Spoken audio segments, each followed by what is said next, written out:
మీరు గత 5 సంవత్సరాల కాలంలో ఎన్ని కోట్లు ఖర్చు పెట్టారో ఒకసారి అడగమని చెప్పు. నువ్వు పేరంటాలకి రాలేదు, పబ్బాలకి రాలేదంటే, ఒక దేశం కోసం శ్రమించే వ్యక్తిని, ఇంత మందిని ఏకం చేసే వహించే వ్యక్తిని నాకు మీరు ఇవ్వాల్సింది, మేము ఉన్నాం కాచుకుంటాను, మిగతా వెళ్ళి పని చేయని చెప్తే కదా నాకు ఆనందం.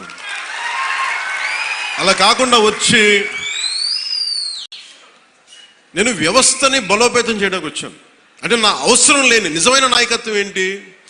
నాయకుడు అవసరం లేకుండా పనులు జరిగిపోవాలి సింగపూర్ లాగా. అది కదా అభివృద్ధి అంటే.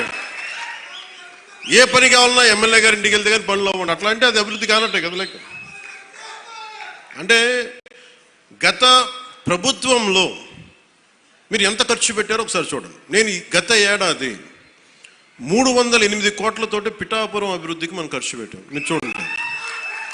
అలాగే ఇప్పుడు 200, అది దాదాపు 60-70% పనులు అవుతున్నాయి, అయిపోయినాయి.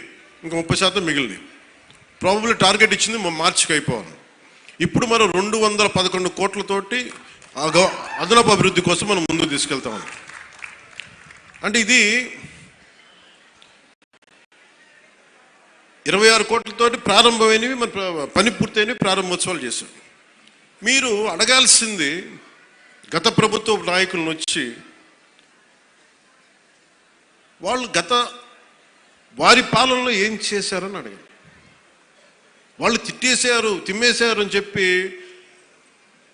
నేను ఏం చెప్పాను, నా దగ్గర ఛానల్స్ లేవు. నేను లాస్ట్ టైం చెప్పాను, ఎలక్షన్ టైంలో 2016-17 టైం నుంచి మొన్న దాకా ఏం చెప్పాను, ఛానల్స్ లేవు.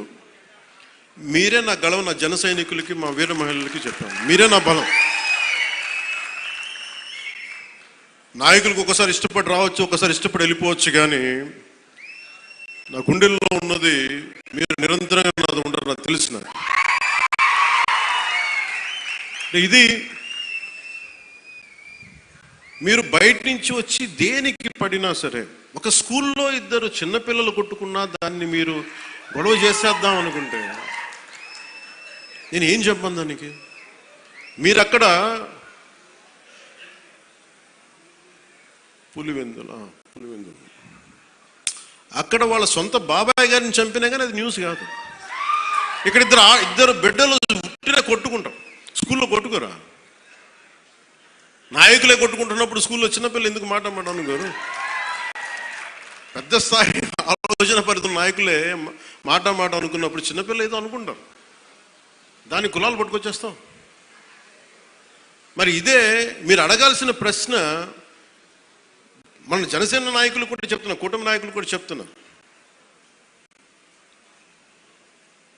పనిచేసే నాయకులు మీరు వెన్నంటి ఉండకపోతే, ఎలక్షన్లు అయిపోయింది మా పని అయిపోయింది అంటే, నేను నిజంగా అలా అనుకొని ఉంటే ఈ రోజున మీకు ఉప్పాడ ప్రొటెక్షన్ వాళ్ళు ముందుకు వెళ్ళదు చెప్తాను. మీరు ఇన్ని సంవత్సరాలు ఎవరు తీసుకెళ్ళరు చెప్పండి. ఈజీగా మాట్లాడి సరిపోదు, అక్కడ నువ్వు కన్విన్స్ చేయాలి. ఎందుకని 100 ప్రాజెక్టులు ఉంటాయి స్టేట్ గవర్నమెంట్, ప్రయారిటీస్ ఎందుకు చేయాలి? ఇలాంటి 153 కిలోమీటర్లు ఆంధ్రప్రదేశ్ మొత్తం ఉంటే, అలాంటిది మొత్తం గుజరాత్ నుంచి అన్ని తీర ప్రాంతాలు, బెంగాల్ అన్ని తీర ప్రాంతాలు, తమిళనాడు, కేరళ ఉంటే ఇలాంటి సముద్రపు కోత గురవుతానే ఉంటాయి.